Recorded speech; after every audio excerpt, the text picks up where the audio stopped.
From the New York Times, it's The Headlines. I'm Tracy Mumford. Today's Tuesday, September 10th. Here's what we're covering.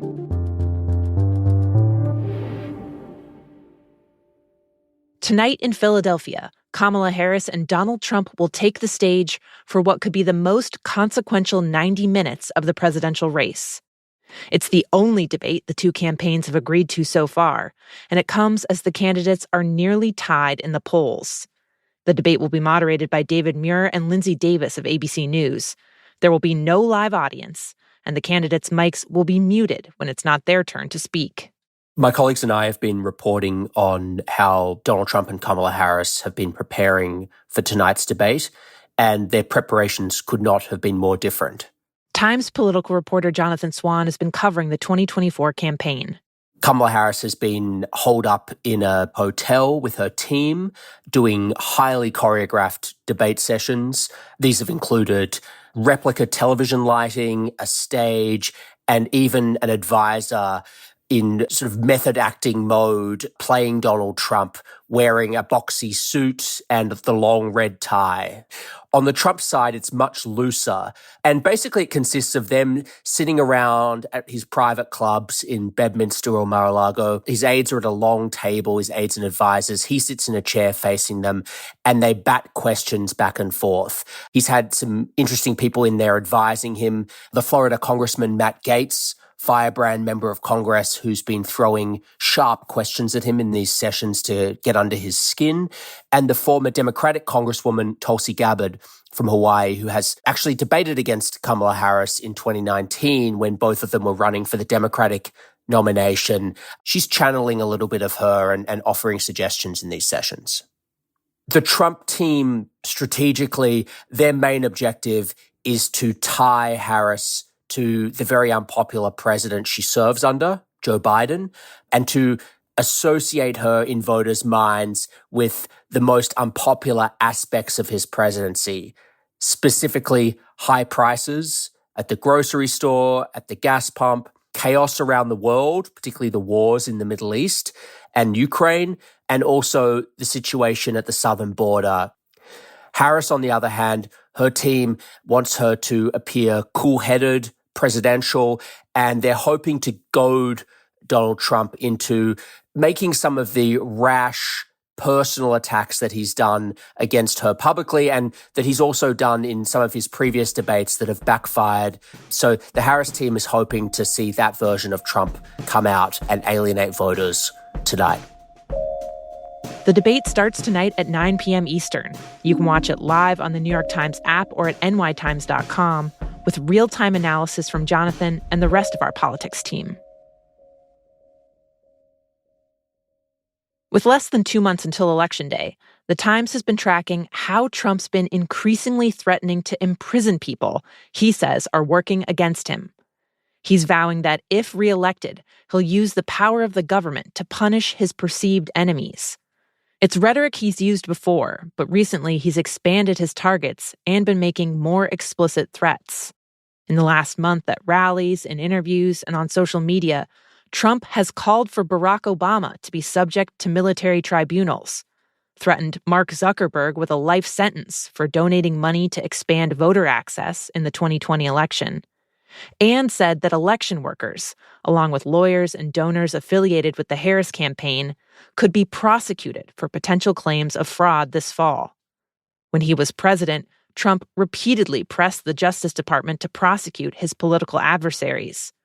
Those efforts largely went nowhere, but several of his allies have since developed a blueprint for putting the DOJ more directly under White House control if Trump wins.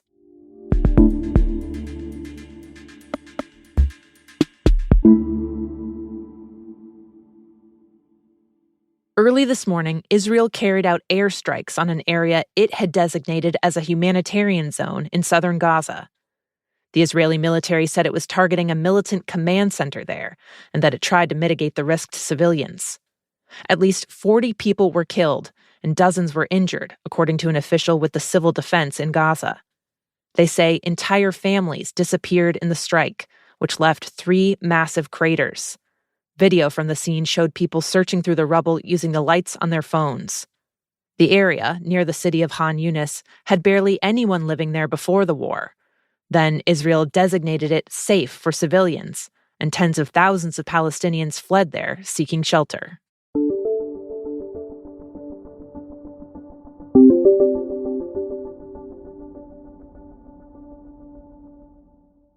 In Southern California, a wildfire dubbed the Airport Fire erupted in Orange County yesterday afternoon, and it's prompted evacuation orders from suburban neighborhoods.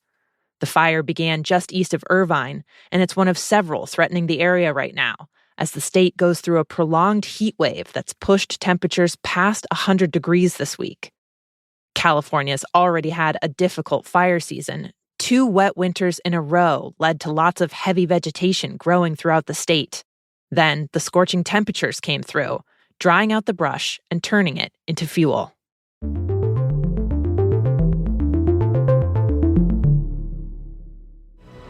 Apple Intelligence is the personal intelligence system at the heart of the iPhone 16 lineup.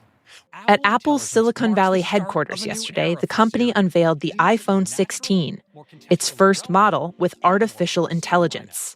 With the ability to understand and create language, as well as images, and take action on your behalf to simplify daily tasks. While other tech companies have already dived headfirst into AI phones, Apple's been moving more slowly. Its artificial intelligence system, which it calls Apple Intelligence, will have a few key features. It'll help with things like sorting through messages, offering suggestions or proofreading when you're writing, and it will feature an updated version of Siri, the virtual assistant. This is a big moment for the viability of artificial intelligence. It's something that the entire stock market has gotten swept up in and really enthusiastic about, but has not really gained traction and adoption. Times tech reporter Trip Mickle covers Apple.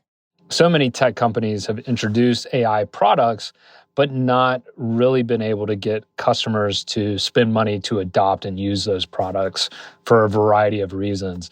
Apple, on the other hand, often comes to an emerging technology later than its peers and does it in a slicker or more satisfying fashion that winds up getting people to use it. We saw this with digital music players and the iPod. We saw this with smartphones and the iPhone. And we most recently saw this with smartwatches and the Apple Watch. I'll be looking for feedback from customers on whether or not they're saying that the new features are helpful, anything that indicates that people are really adopting this and that these aren't just parlor tricks, which is the way a lot of these other features have been treated by other tech companies in the past.